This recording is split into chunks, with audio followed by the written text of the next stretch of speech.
Halo guys, balik lagi di channel ini. Jadi sekarang aku lagi pakai custom ROM UI Android 10 dan mau ngetes Android 9, tapi bukan MIUI, AOSP ya. Aku mau ngetes AOSP. Untuk filenya sudah aku download karena kemarin terinspirasi dari temen yang nanyain soal Android 9, dan aku udah lama ya nggak ngetes Android 9. Jadi aku mau ngetes ini guys, PixiOS 2.1 tahun 2018 ya rilisnya, udah lama banget. Dan ini karena size nya kecil, kemungkinan besar ini vanilla ya pastilah vanilla, ini udah fix ini vanilla. Jadi langsung aja kita eksekusi. Ingat, sebelum kalian eksekusi terutama ganti custom ROM itu sebaiknya di ini dulu ya. Nah, ini kita ke recovery, sebaiknya kalian backup dulu data-data penting ya, buat jaga-jaga aja, siapa tahu ntar ada kendala, jadi kalian itu sudah siap dengan resikonya guys. Dan jelas untuk tutorial-tutorial yang ada di channelku ini semuanya aku pakai di HP yang kebanyakan sudah UBL ya, sudah UBL dan sudah terinstall custom recovery. Oke, kita udah ada di tampilan Orange Fog. Untuk Orange Fog yang aku pakai ini versi ini ya, aku selalu pakai versi yang ini dari Sekawa 2. Ini by the way gimana untuk hasil kamera ini, jernih apa enggak? Ini aku pakai Sony Xperia XZ3 ya. Kalau di layarku ini sih celing banget, nggak tahu ntar hasilnya kayak gimana. Oke, terus kemudian nggak perlu install firmware ya, kita langsung menuju ke WIPE, kemudian kita clean flash itu ini ya, centang 5, lalu kita sweep. Kalian juga bisa pakai OTG. Untuk di bagian ini kan bisa ulang-ulang beberapa kali, nggak masalah, sampai puas ya, sampai kalian bosen ulang ya nggak masalah sih. Kalau sudah bosen kalian langsung menuju ke file ROM-nya. Ini dia PixiOS ya, kita langsung klik.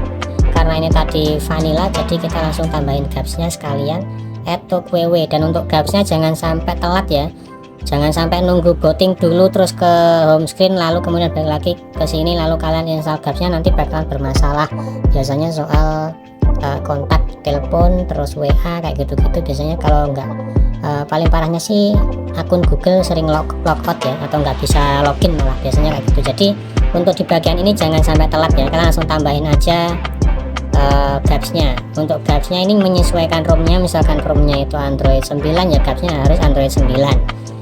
Di sini aku pakai nih gaps yang core.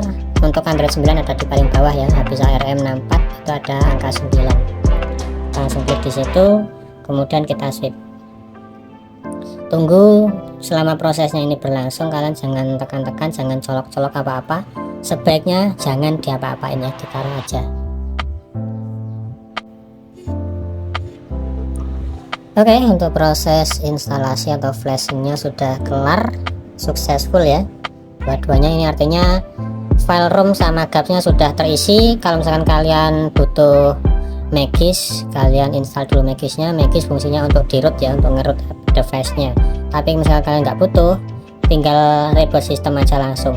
Tapi karena di sini aku butuh Magis, jadi aku install Magis dulu. Untuk Magisnya aku pakai yang versi berapa enaknya ya, 23.0 aja ya, karena ini ROM-nya kan juga ROM jadul, jadi Magisnya aku pakai yang jadul aja. Ini layarku celing banget ya, bagus banget. Ini Sony Xperia XZ3. Buat kalian yang pengen beli, aku rencana mau jual ya, tapi nggak tahu kapan jualnya. Asik banget pakai Xperia XZ3 ini. Oke, udah kelar, kita langsung reboot sistem. Habis itu tunggu proses bootingnya sampai kelar, jangan di pencet-pencet lagi ya, jangan disentuh-sentuh, jangan dicolokin apa-apa.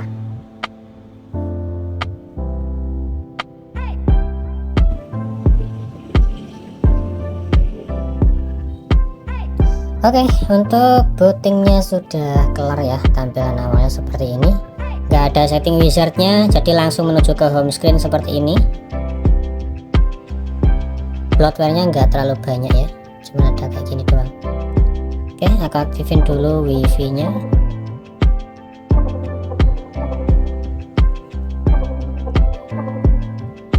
Habis itu kita ke Magis ya, kita install dulu Magisnya. Ini diupdate dulu.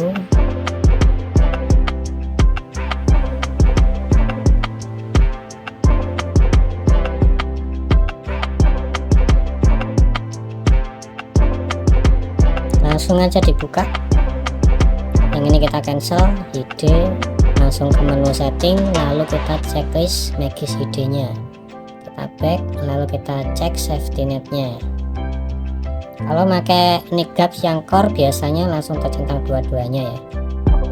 Kalau udah tercentang kayak gini, otomatis nanti biasanya untuk Play Store itu dia langsung bisa tersertifikasi. Biasanya seperti itu. Di sini aku login dulu. Oke, udah barusan login.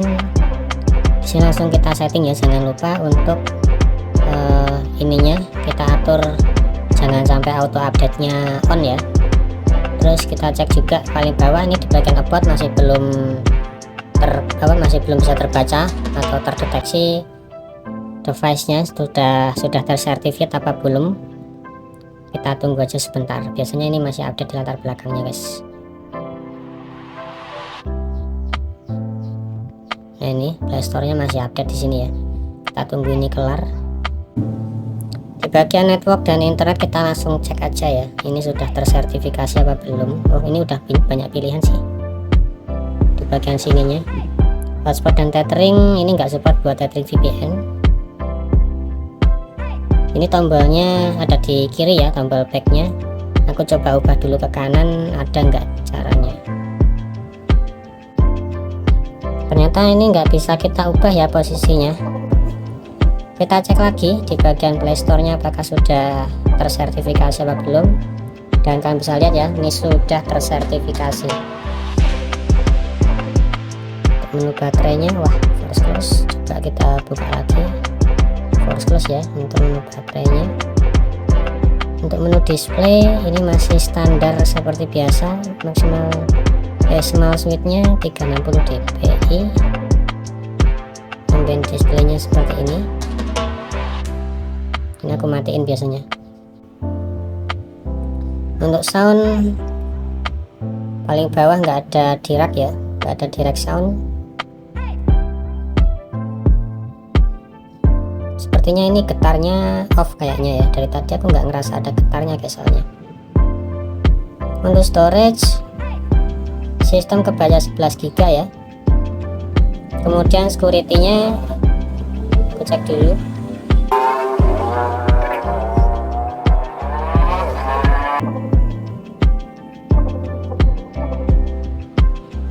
Oke, fingerprint aman ya, nggak ada masalah. Tapi ini masih belum support face unlock ya, cuma ada smart lock. Kemudian untuk app locker mungkin ini ya, nggak tahu juga sih, masih belum nemu juga. About phone ternyata ada di sini ya, di menu sistem.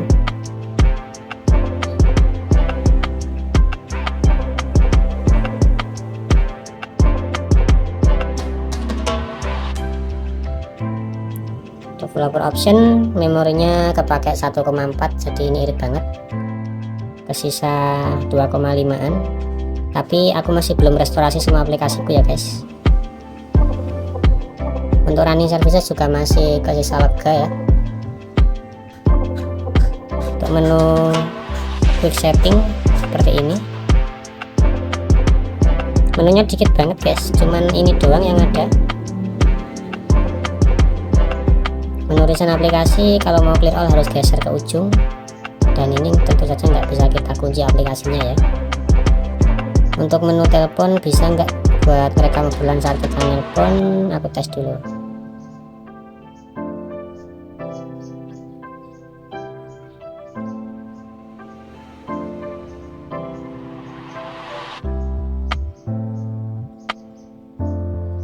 Invalid, kita tes lagi.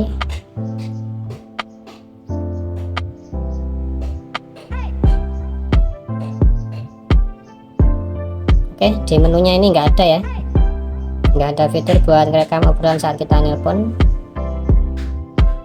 Kurang lebih kayak gitu.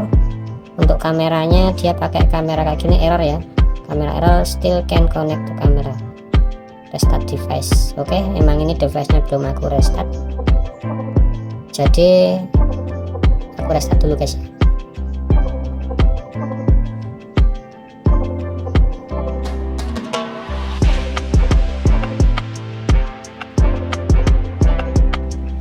Oke, udah nyala.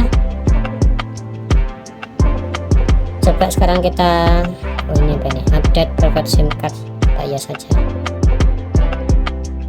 Coba kita buka kamera, masih tetap nggak bisa ya. Nanti bakalan aku fix kalau memang bisa di fix ya, kurang lebih kayak gitu untuk review kali ini. Untuk lebih jelasnya nanti tanyain aja di kolom komentar ya guys.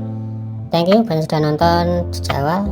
Like kalau suka, dislike kalau kalian tega. Bang Del pamit undur diri dan kita bakal ketemu lagi di next video. See you, bye bye.